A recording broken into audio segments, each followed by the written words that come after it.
Alors, après une belle envolée de la reprise économique après la période de fermeture du Covid,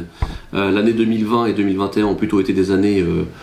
plutôt où on a pu remplir nos carnets de commandes. Malheureusement, on constate que depuis la rentrée de 2022, la conjugaison en effet des présidentielles et du risque lié à la crise ukrainienne font ressentir à nos entreprises une vraie baisse du carnet de commandes. Aujourd'hui, une particularité, c'est que les entreprises sont toujours en activité. Elles consomment un carnet de commandes qu'elles avaient pris entre 2020 et 2021. Sur 2022, elles consomment un bout de leur carnet de commandes pris auparavant. Par contre, on a beaucoup de mal à renouveler de nouvelles prises de commandes. Là, par contre, on sent bien qu'il y a un vrai ralentissement, que c'est beaucoup plus long. La conjugaison, en effet, d'une période présidentielle et d'une incertitude due à la crise ukrainienne font craindre un vrai ralentissement sur la fin de l'année 2022 et sur la première partie de l'année 2023, où là on est quand même assez inquiet du ralentissement, notamment des mises en chantier, d'obtention de permis de construire. Et puis aujourd'hui, on est un petit peu attentiste, malheureusement, et ça se voit aussi chez les particuliers qui aujourd'hui ont beaucoup de mal à engager les travaux parce que l'avenir est incertain. On en parlera sans doute tout à l'heure, mais sur le prix global d'un chantier qui a fortement augmenté dû à la crise des matériaux et la pénurie due à l'Ukraine, mais aussi aux conséquences de la fermeture des pays asiatiques notamment, donc avec des produits qui ont du mal à arriver, notamment sur certains composants de chaudières, choses comme ça, qui font qu'aujourd'hui les matériaux sont de plus en plus rares.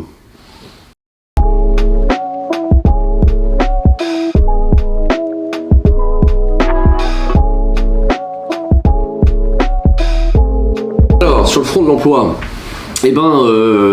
c'est antinomique à ce qui vient d'être dit, c'est que sur le front de l'emploi, malheureusement, on est exactement dans la même situation que ce qu'on a connu depuis maintenant 2-3 ans, ce qu'on connaît depuis 2-3 ans, c'est-à-dire énormément de difficultés à recruter, alors même qu'on a encore des besoins, qu'on a encore besoin de main-d'œuvre. On se retrouve dans une situation où malheureusement très peu de candidats se prononcent pour les métiers du bâtiment, et pour autant c'est pas faute d'avoir, avec la FFB,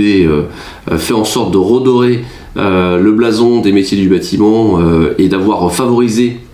l'entrée des jeunes dans l'apprentissage dans le bâtiment,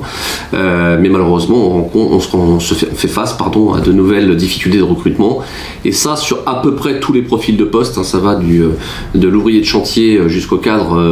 en encadrement, où on a énormément de mal à recruter, et les entreprises recrutent toujours.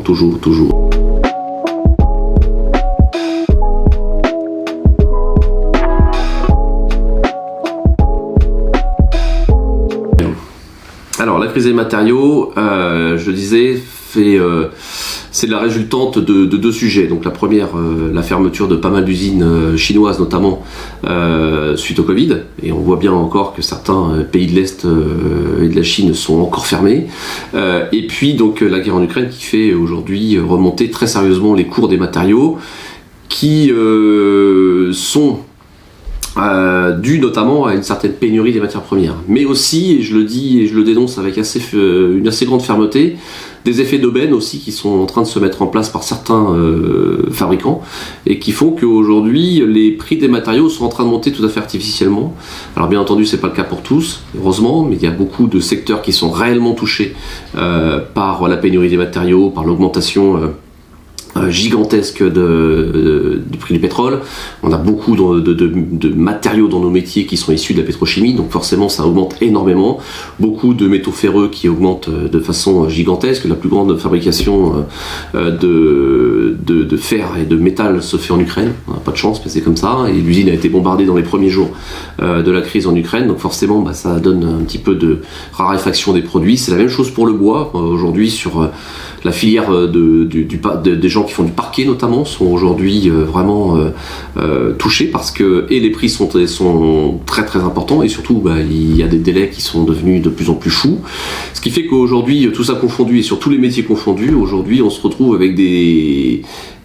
chantiers qui valent entre 25 et 30% plus cher que ce que ça valait fut une époque, et ce qui crée, ce que je disais tout à l'heure, un certain